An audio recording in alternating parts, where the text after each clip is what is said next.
Hello guys, it's Alex for Pokerstars.net. Today I'm gonna play session on WInamax Nl50. I'm gonna play fast forward games. They are usually called Zoom or Rush games, but on WInamax they're called Go Fast and Hold Up.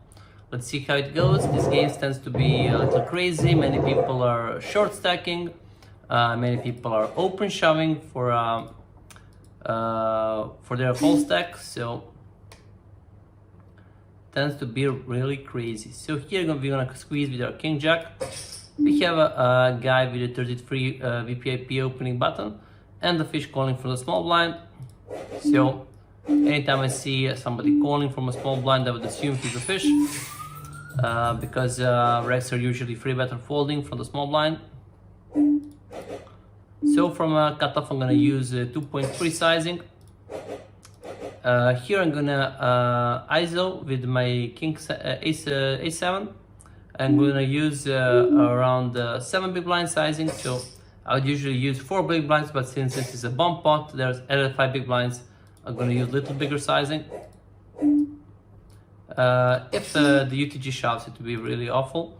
But when we have a squeeze here, we have an easy fold with our a7. So I already played 348 hands. I'm losing at the moment 22 euros, so around 50 big blinds. And now I'm gonna play around a half an hour session. Let's see if we can get some interesting hands going. So we have fish limping the button. We're gonna bet here a small bet with our pair of deuces and we take it down, pretty nice.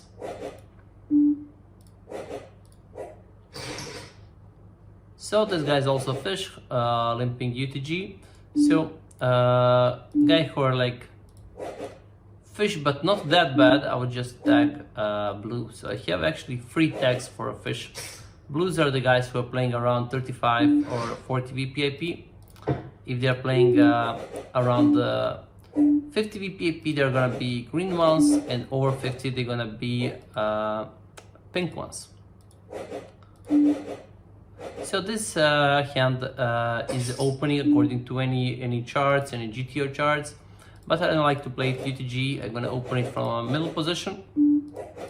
I think the guys are usually a little tighter in the fast forward games. So some of the weakest hands you can discard from every position. On this board we are not gonna make a continuation bet. With the king queen we have easy defend against the UTG. But when this guy checks, we're gonna start bluffing here with our queen high, and he folds, pretty nice. I would call with the king queen here against the smaller sizing, but against this sizing, I don't think he's have much bluffs, and his UTG range should be pretty tight. So we are okay with folding with our king queen high. These guys on the blinds look very tight, so I'm gonna open here if I have opportunity much wider than I should, according to charts. And this guy is unknown, so I will not open a hand weak as this against him. But if I think he's a nit, I will just open any two, use probably smaller sizing. So this guy is a nit playing 17-14, but still he's still folding 67% to a free bet. So yeah, we have to free bet here, but against the 4 bet, if it happens, we're just gonna fold, and we take it down. Nice.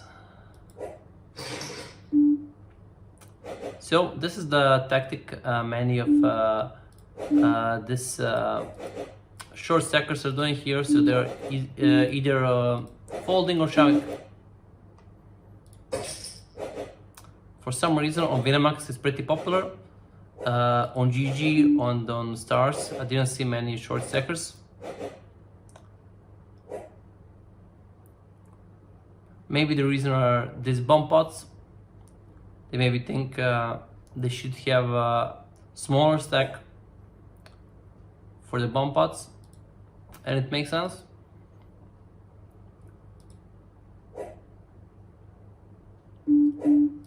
So against the net open again too. Queen 5 suited is a little loose defend. We're gonna defend like from the queen 7 suited against the UTG. It depends a lot on your player. If you think your player is opening wider, you can also defend wider. If you think he's really good player, really aggressive, you have to defend little more narrow. And I wanted to fold here, but against the limp, if there are added 5 big blinds, I guess we can also limp here with our Jack 9. This guy only has 29 big blinds to start with, and we also have 21 big blinds in the big blinds. So we're shoving here with our ace queen. We don't want to free bet, and then let him make him easy decision on the flop. But this time he had a really strong hand, so it's fine.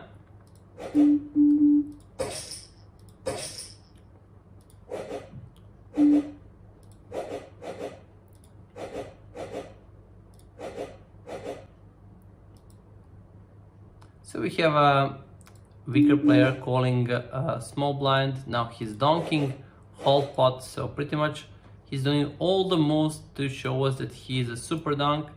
So we're gonna mark him as a weak player and hopefully play more hands against him. Again, somebody calling from the small blind. That also lures the big blind in. With our nuts flush draw, we are betting big, 80% of the pot. We want to stack this guy if we hit our ace or a heart.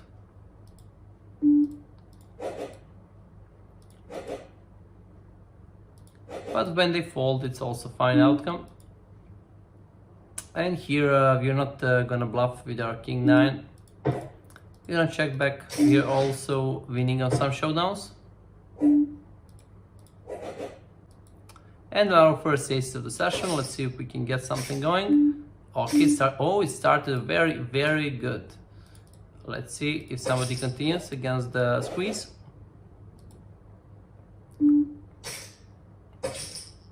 Oh, this is nice. This is looking nice. Let's see if the UTG also calls. Oh man. Okay, this is a pink tag. This is a pink tag. We are gonna make note that he's calling all in with the king 9.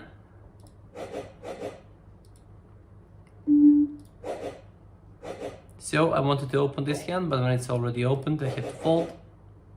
If it's ace 10 suited, I would free bet in position.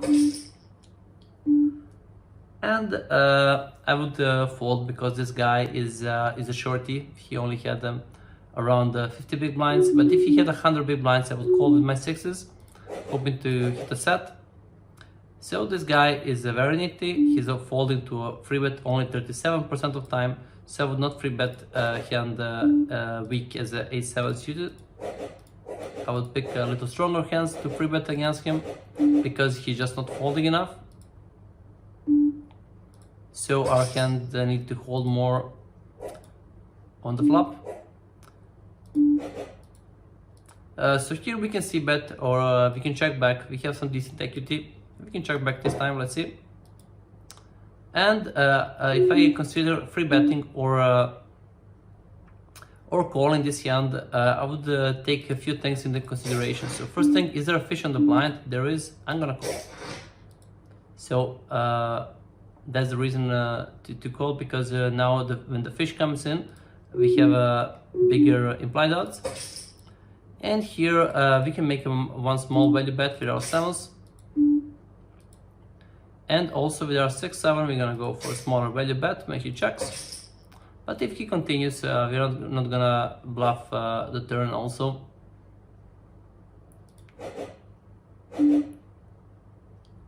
He calls, nice, nice. Let's see if we can open king 5 here. It will be a little looser, but it seems we have some really weak player in the big blind. That's the reason I'm opening a little looser.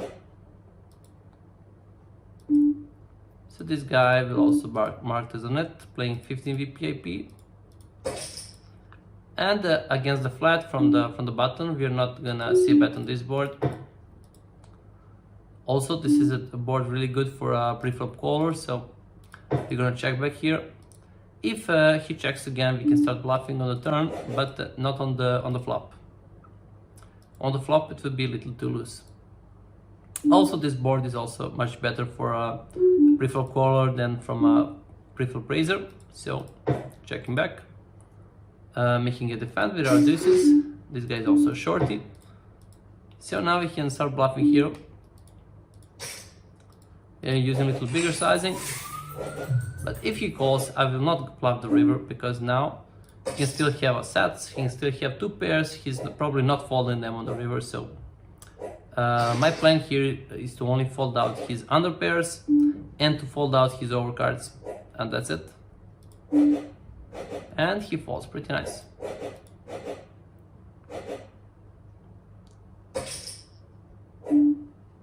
So let's see if we can flat here with our 10-9, or should we free bet. So this guy is 4-betting quite a lot, so he's 4-betting 30%. So we are not free betting here. We don't wanna get blown out of our equity. And let's see how much is he check folding. We don't have info for that at the moment, so we'll just check back. We are afraid that he can check raise at some percentage of time. And here with the king queen, let's see how much is this guy free betting. So this guy is free betting from small blind around 20% for now. So let's try to call here with our king queen. Now with the 10-9, we have to make a smaller value bet. Make it checks twice.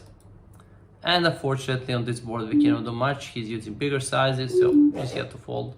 Yeah, that's what I was afraid that he would check raise. So he twice checked in order to check raise, so he probably has a set here, or maybe an overpair. So actually aces or kings, maybe even jacks.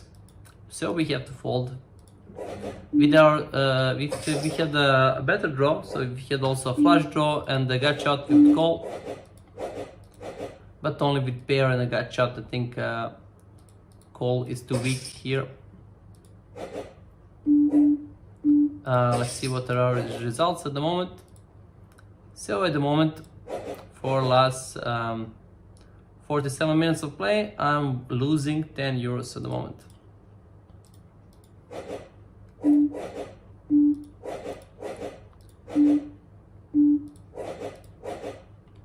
Aces again. Let's see if we can get things going like previous time with the aces.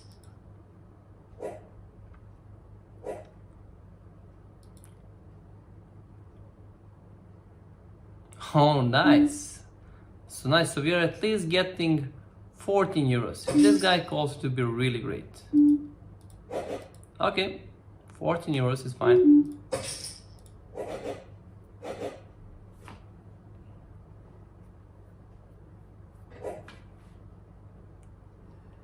Nice.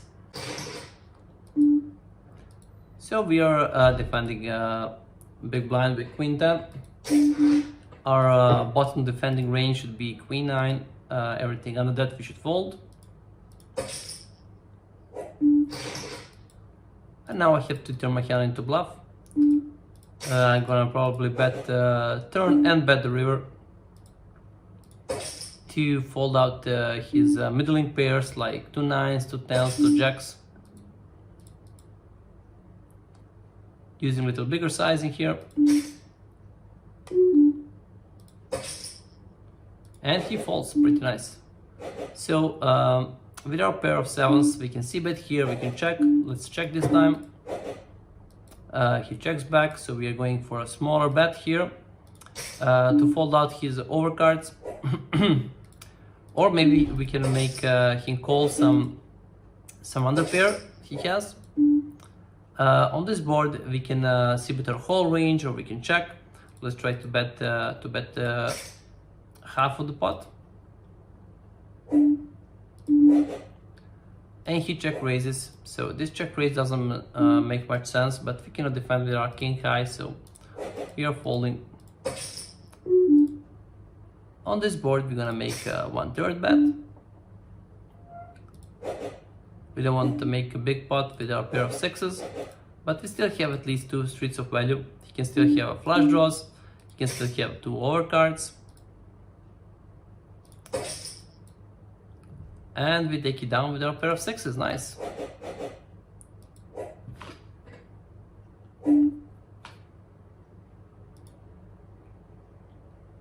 And against the nit, we're opening N2. Take it down with queen deuce, nice.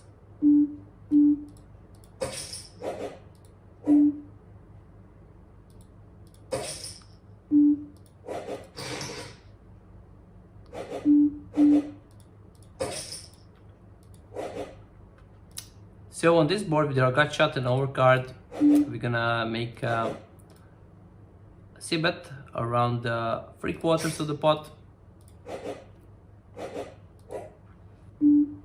So on the boards that favor more pre-flop caller than pre-flop raiser, I would usually use bigger sizings.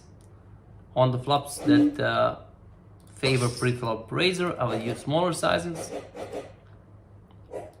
On some flops that favor pre-flop caller that much, like ace 9 deuce or any pretty much ragged ace high or king high board, I would c-bet my call range.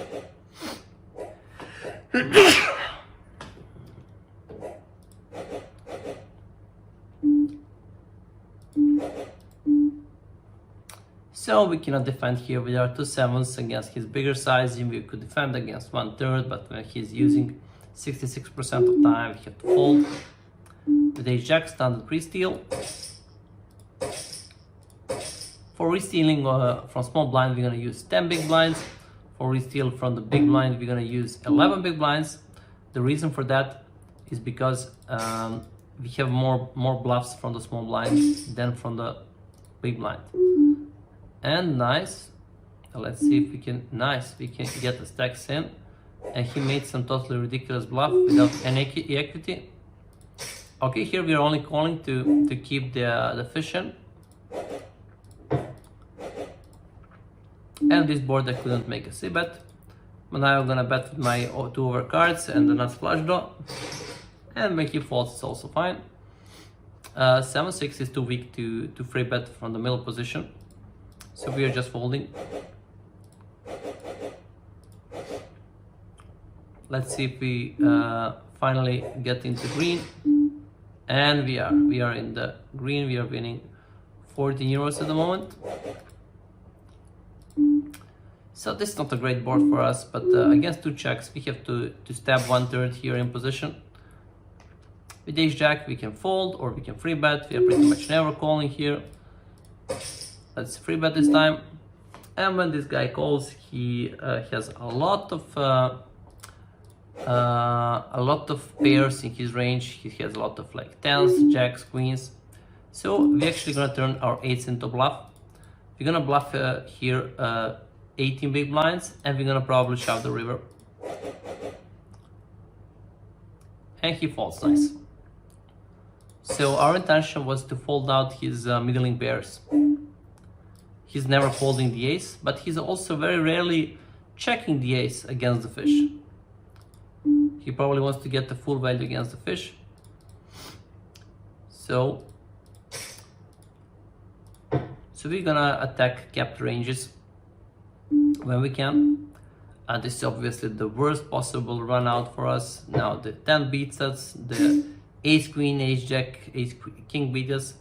This guy looks like a fish, but he's not bluffing here. So what is he bluffing here with? Only hand he's bluffing here with is like 5, 6 or diamonds, and he's probably not using this sizing. So we have to fold here. We have 2 pairs. We are bluffing here. We are value betting here. Now we're gonna use bigger sizing. There are 2 flush draws on the board, so we're gonna use around 150% of the pot, and we take it down. Nice. Oh, this is a huge bomb pot. So we're gonna have to stack off here with our very, very weak holdings.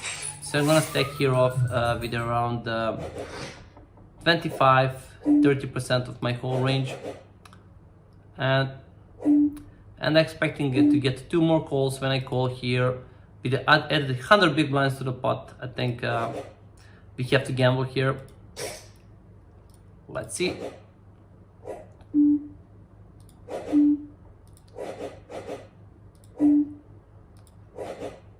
And we are flipping. Let's see if we can win a flip. No, not this time.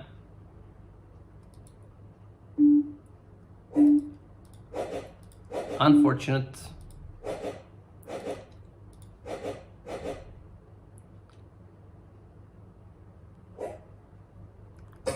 Now we are again in the red. Yeah, now we are losing 34 euros. So from King Queen, I would usually free bet here, but this guy is a shorty, so I'm gonna make exception here and just call here. With our gut shot, we're gonna call half to the pot bet. But if you continue the turn, we just have to fold. Jack 8 is good enough to open the small blind. Yeah, we have to fold this turn.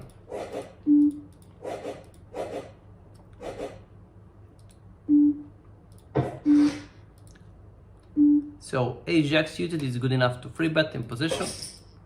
With our pair of sevens, we're gonna make one small bet here. We're gonna bet again, half of the pot. And I don't think we have free streets of failure here. I have no idea what is here limping and calling flop and turn bet, so we have to check back our pair of sevens, hope to win on the showdown, and we do. With our pair of aces, we're gonna make a c-bet here, 1/3.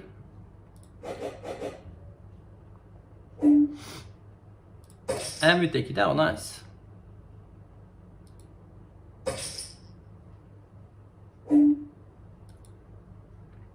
With King Queen, we are always free betting in position. We can sometimes flat with the King Queen suited, but with the King Queen off, we always have to free bet. And now with our two overcards and up and down, we're gonna probably bet free streets. This is exception. This is a pretty big exception when we are not betting free streets, because now we have a showdown and now he can possibly have a flush. So, and we still have up and down, so we're just gonna check back here.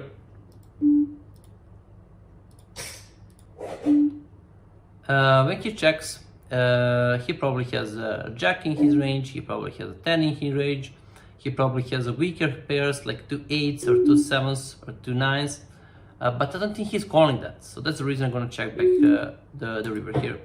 Yeah, he has 2 5s. He's never calling that on the river. If I found enough hands that he will call on the river, I will still value bet the river. So with my top 2 pairs, I'm gonna go with the bigger sizing, try to get the max value for this guy. And he calls, nice. Now I'm gonna overbet. He's still gonna call with his ace, if he has an ace. And he does. We are still losing to 7, but we are still winning against many aces. So we still have to value bet this river.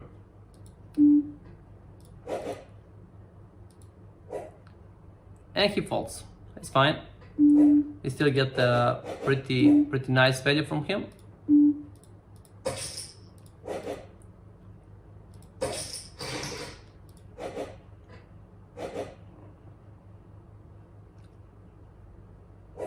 And let's see if we are again back in the green.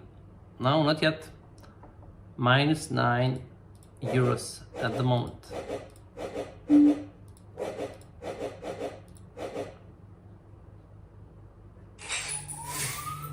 So this is gonna be around 30 minutes video. So I'm gonna play around 5-10 more minutes and wrap it up. In the bump pots, I'm gonna defend much looser against the normal sizings.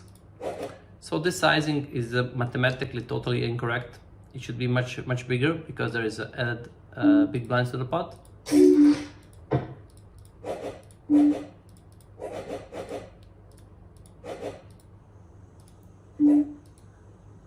And we have to defend for 1/3. We would fall against half of the pot or 3/4 of the pot, but against the 1/3, we have to defend pretty much any pair.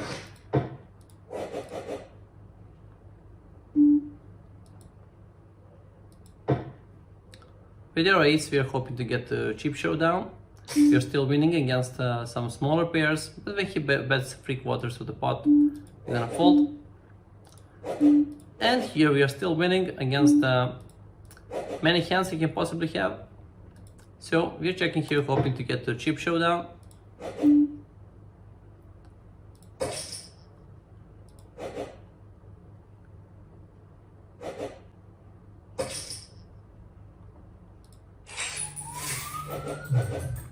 And nice, we win with our freeze.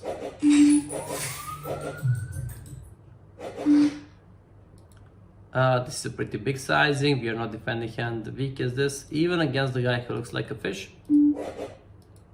And this is the bigger sizing. This is the sizing that I was telling you about in the BIM post. That is actually correct sizing. But with our ace-10 suited, we have the free bet here. So now we're gonna use also bigger sizing.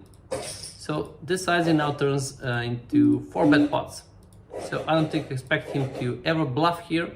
So if he shoves, I'm just gonna fold. On this board, we're always c-betting. On ace-high board, it favors the pre-flop aggressor a lot. And he folds, nice. We take it down with our ace-10.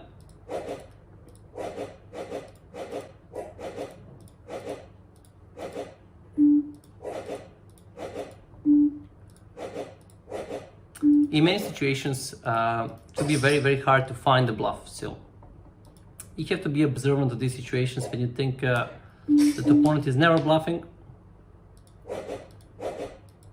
So call only if you beat some of his value bets. If he's never bluffing and you don't beat any of his value bets, then you just have to fold pretty much always. We have nice backdoors here. It's pretty ragged board. That's the reason we are c-betting here. On this board, we can also go with a c-bet, but it's also just to check. He also check back quite a lot. And this is not a great card for us. And when he calls, he probably has something. So we're checking back here, hope to spike an ace or a king on the river. That's not the situation. And with our 2 overcards, we have to defend here because this is a small bet he's making. And we hit one of these overcards, pretty nice. We're still winning some percentage time with our ace king. Not too much, but we cannot bluff here. It doesn't make much sense. And nice, we win this time. There's ace queen, there's no reason to raise here. We can just call. Making him continue bluffing on the river. And he has 2 9s. So pretty decent hand. And with a6, we can open. And we hit the jackpot here with a6. We're gonna start with a bigger bet.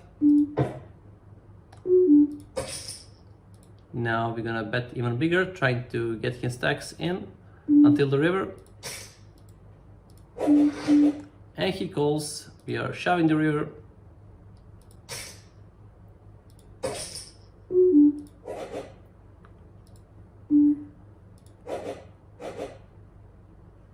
So he obviously doesn't have a 6, he would already call, but he maybe has a queen and he's thinking of the call.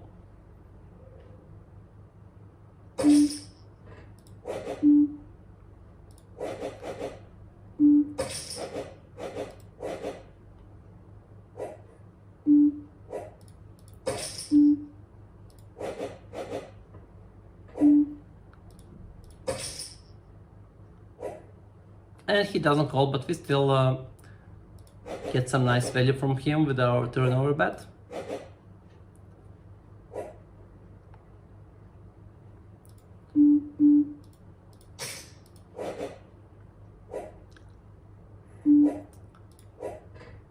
And I'm gonna play until the big blind on all 3 tables. Let's see what are our results at the moment. So we are winning 16 euros. We should be winning 71 euros. That's our EV.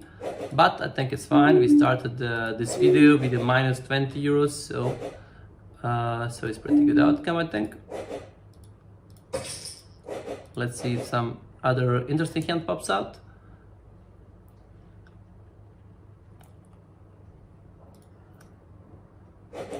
Okay, that's it for today, guys. Hope you enjoyed the video and see you in the next one. Bye bye.